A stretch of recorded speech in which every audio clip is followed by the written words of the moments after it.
The night of my brother's wedding rehearsal dinner, I was the one who'd spent 3 weeks hand-addressing every single envelope. I was the one who'd called the caterer 4 times to confirm the dietary restrictions. I was the one who'd driven 40 minutes each way to pick up my grandmother because nobody else could be bothered. And I was the one sitting at the far end of the table, next to the emergency exit, like an afterthought someone had forgotten to remove from the guest list. That's been my seat in this family my whole life. The emergency exit seat. Close enough to be useful, far enough to be ignored. My name is Claire. I'm 31 years old. I'm a registered nurse. I work night shifts at a hospital where strangers trust me with their lives, where doctors ask for my opinion, where patients have grabbed my hand and said you're the reason I made it. I say this not to brag. I say this because what happened next makes no sense unless you understand that I was not a weak person. I was not someone who couldn't stand up for herself. I had simply made the decision, for 31 years, that keeping the peace in my family was worth more than my dignity. I was wrong. And it took one sentence from my sister-in-law to make me finally understand that. Her name is Diane. She'd been dating my brother Marcus for 4 years before he proposed. In those 4 years, I'd helped them move twice, babysat her daughter from her previous relationship 14 times, and lent Marcus money twice that he'd never paid back. Diane had a way of speaking to me that I can only describe as tolerant, the way you might speak to a child who keeps interrupting the adults. She'd smile, she'd tilt her head, and then she'd say something that landed like a closed fist wrapped in velvet. The rehearsal dinner was at a restaurant my parents had chosen, which meant my mother had chosen it, and my father had nodded along. Round tables, white tablecloths, the kind of place where everything costs twice what it should. Marcus sat at the center table with Diane and their bridal party. I sat where I always sat, nearby but peripheral, like a moon that nobody noticed was orbiting. Dinner went fine until dessert. That's when Diane stood up, lightly tapping her champagne glass, DAA, and everyone quieted down. I assumed she was going to make a toast. I picked up my glass. I smiled. I was genuinely happy for my brother. Whatever I felt about Diane, I loved Marcus. I wanted this to be good. She thanked her parents. She thanked Marcus's parents.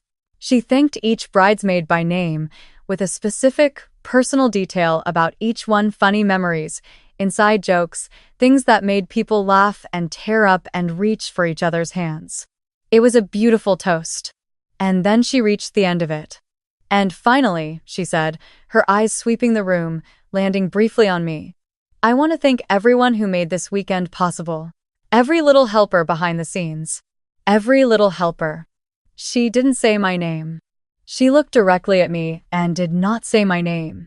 And then she raised her glass and the room raised their glasses with her, and my mother laughed at something my aunt whispered, and Marcus was looking at Diane like she'd hung the moon, and I sat there holding a glass of champagne I didn't drink.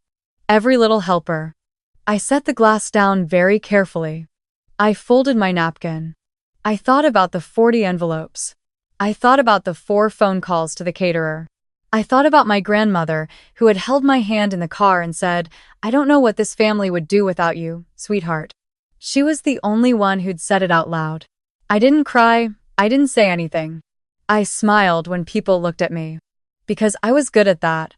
I'd been doing it since I was 9 years old and learned that my tears made everyone uncomfortable at my own birthday party.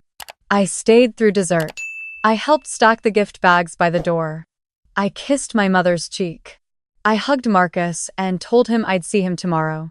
I drove home alone. I sat in my car in my apartment parking lot for a long time. And somewhere in that parking lot, in the dark, something shifted. I want to be careful here about how I describe what happened next, because I've heard people tell this kind of story and make it sound like a decision made in rage. It wasn't rage. It was something quieter than that and somehow more serious. It was the feeling of a door closing very softly. Not slammed. Just closed. The click of a latch. I thought about what my life actually looked like from the outside. I thought about what would happen at the wedding tomorrow if I showed up versus if I didn't. Diane would have her bridesmaids. Marcus would have his groomsmen. My parents would sit in the front row. Someone else would pick up my grandmother. The caterer would not notice I was gone. And in 5 years, when they looked at the wedding album, they would see every face they loved, and my absence would be the thing they noticed, if they noticed it at all, only because there'd be an empty chair in one photo. I thought, what if I just stopped? Not forever. Not dramatically. I just thought, what if I stopped being the one who fills in the gaps? What if I stopped being the emergency exit? What if I let there be a gap and saw what happened? I went to the wedding. Of course I did. I sat in my assigned seat, smiled in every photo, applauded every speech. I danced with my grandmother, who whispered in my ear, "You look tired, my love." I said I was fine. I drove her home. And then I went home myself, took off my bridesmaid dress. Yes, I was a bridesmaid, which makes the toast even more spectacular in retrospect, and I sat on my bathroom floor and made a decision. I was going to become invisible. Not out of revenge. I want to be very clear about that. I wasn't doing this to punish anyone. I was doing it because I had spent 31 years making myself useful so that people would keep me around, and I needed to know if they'd keep me around if I stopped. I needed to know if I existed to these people as a person or as a function. I suspected I knew the answer. I needed to be sure. The first thing I did was call the hospital and request a transfer. I'd been thinking about moving to a different city for 2 years. There was a trauma center 4 hours away that I'd interviewed with 8 months earlier and turned down because the timing wasn't right. I called them. The position was still open. I accepted it. The second thing I did was find a new apartment. Online, efficiently, in a city where I knew exactly one person. My college roommate, Priya, who had nothing to do with my family and who, when I called her and explained what I was doing, said, "Claire, oh my God. Yes. Come. Please." The third thing I did was tell my family I was moving. I want to be honest about this part. I did tell them. I sent a group text to my parents and Marcus. I said, "I've accepted a job in another city. I move in 3 weeks. I love you all." Marcus sent back a thumbs up. My mother called, but when I didn't answer, she texted, "We'll miss you. When do you think you'll visit?" My father didn't respond at all. That told me something. I gave notice on my apartment. I packed my things. I did not throw my phone in a lake. I'm a nurse. We can't do that. I have patients who call and shift supervisors who text, and also it's terrible for the environment. What I did do was remove my family from my contact list, turn off read receipts, and simply stop responding. I didn't make a speech. I didn't write a letter. I didn't explain myself. I just became unavailable.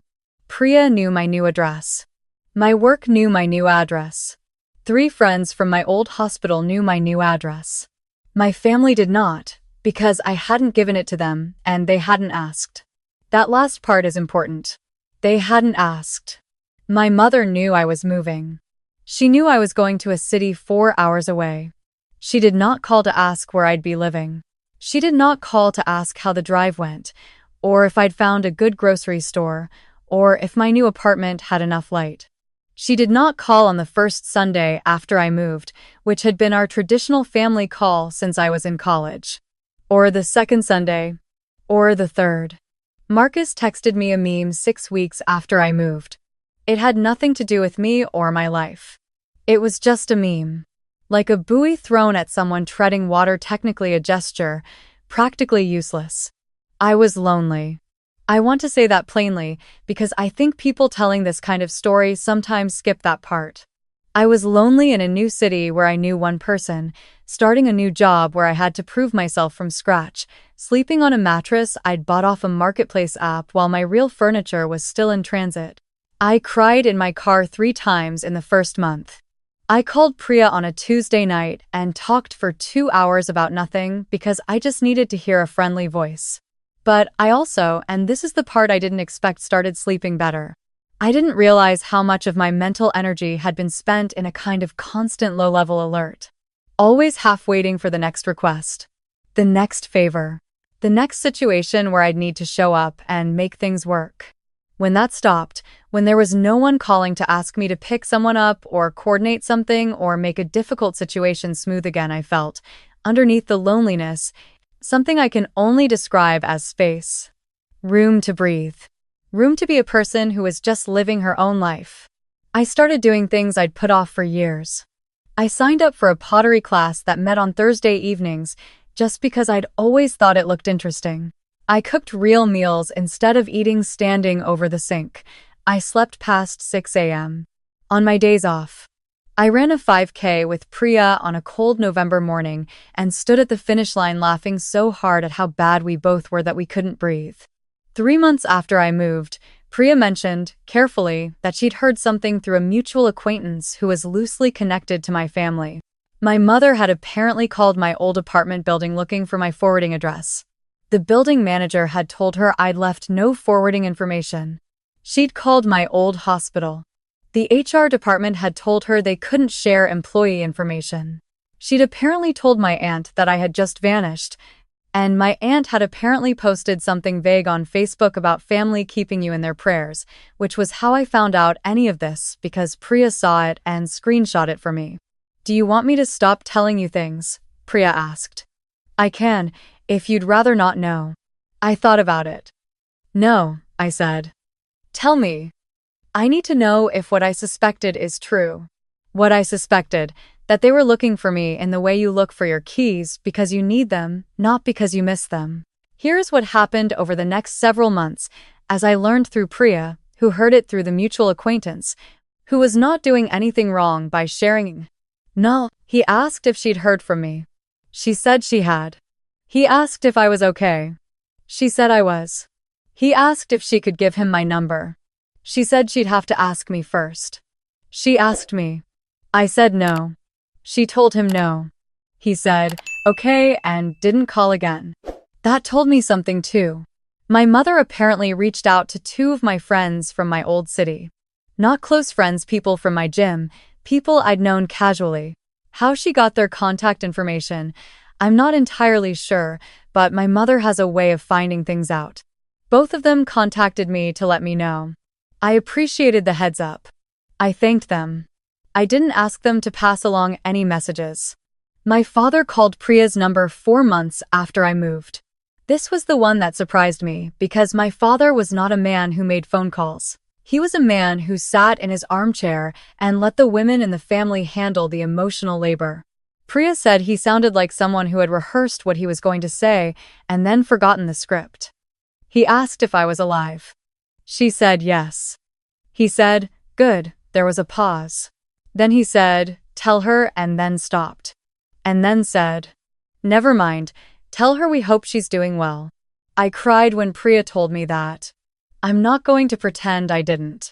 It was the closest thing to an expression of care I'd received from my father in years, and the fact that it came this way secondhand, halting, after 4 months of silence, was both more than I'd expected and exactly as little as I'd feared. 8 months after I moved, I got a letter. Physical letter, in an envelope, with my name in my mother's handwriting. I don't know how she got my address. Priya swears it wasn't her, and I believe her. My best guess is my grandmother, who I had given my address to because I could not in good conscience disappear from my grandmother. She was 83. Some things are more important than experiments about family dynamics. My grandmother had probably given my mother the address because in my grandmother's world, family finds a way back to each other. She wasn't wrong. She was just optimistic about what finding each other would look like. The letter from my mother was 3 pages long. I'll tell you what it said because I've read it enough times that I have certain phrases memorized, but I want to be honest. It was not what I'd hoped for, and it was not nothing. It was somewhere in between. She said she didn't understand why I'd left. She said she felt like she must have done something wrong, but she didn't know what, and she wished I would just tell her instead of running away. She said Marcus's wedding felt incomplete without me in the photos the way she'd imagined. She said my father was worried but wouldn't say so. She said she had cried in church. She said she missed me. And then, near the end of the 3rd page, she said, I don't know what I would do without you, Claire. I've been realizing that this year. There are so many things I didn't know you were holding together. I read that line 12 times. I set the letter down on my kitchen table. I looked out the window at the city that was becoming mine. I thought about the envelopes. I thought about the toast. I thought about the word helper. I thought about what I'd needed her to understand, and whether this was it, and whether it was enough. I didn't write back immediately. I sat with the letter for 2 weeks. I talked about it with Priya. I talked about it with a therapist I'd started seeing in my new city, a woman who had a plant in the corner of her office that she talked to occasionally, which should have been strange but was actually very comforting. My therapist asked me what I wanted, not from my mother specifically from the situation, from my family. I told her the truth, which was that I didn't want to go back to the way things were. The emergency exit seat. The helper in the background. The name not said in the toast. I couldn't go back to that, and I wouldn't. And the thing I'd been afraid of my whole life, that if I stopped being useful, they'd stop wanting me, had turned out to be partly true and more complicated than I'd expected. Because they had noticed. They had looked for me. My father had called. My mother had cried in church. That was real. It wasn't nothing. But they'd also waited 8 months. They'd waited until the absence was undeniable, until the gap I'd left was too big to paper over with a meme or a thumbs up. They'd reached for me when they had no other choice. And I had to decide what to do with a love that arrived only after the loss of utility. I wrote back to my mother. 1 page. I told her I was well. I told her I was happy, genuinely happy, which was not something I had been able to say without qualification for a long time. I told her I had needed to leave, and I was sorry for the worry that caused, and that I was not ready to explain everything yet, but I was open to talking. I gave her my phone number. She called the next day. We talked for 2 hours. It was not easy. There were silences and misunderstandings, and one moment where I said, very plainly, Diane. Not saying my name in that toast was one moment in a pattern that had been going on for years, and I need you to hear that, and my mother was quiet for a long time.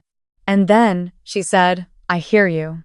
She didn't apologize for the specific thing, but she said she heard me. And she said she wanted to do better. And she cried, and I cried, and we didn't resolve anything in one phone call, because you don't undo 30 years of pattern in one phone call. But it was a beginning. A real one. On different terms than before. My father called the following weekend. It was stilted and brief, and he asked mostly about the weather in my new city and my new job. But he called. And the week after that, he called again. And he's called most weekends since. They're short calls. He's not a talker. But he calls. Marcus called too, eventually. That conversation was harder. Marcus is not a bad person, but he loves Diane with the kind of devotion that makes him blind to certain things, and asking him to see those things clearly is asking him to divide a loyalty he'd rather keep whole. I didn't ask him to choose.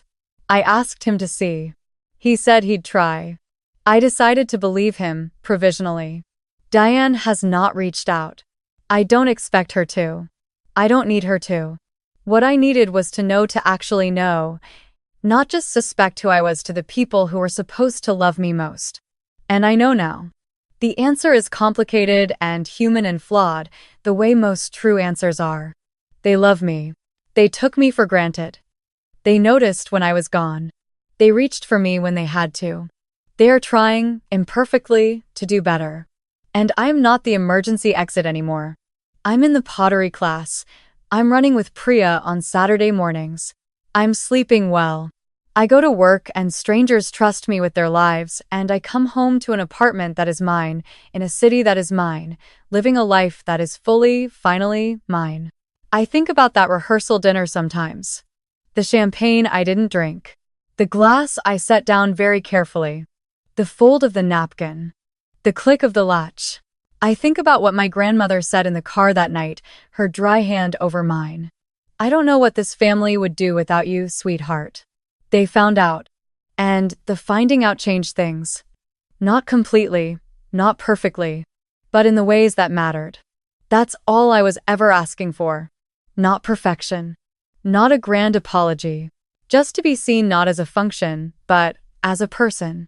The kind of person who, when she disappears, leaves behind a shape that people finally recognize as her. I was always that person. It just took leaving for them to see the outline I'd been filling in all along.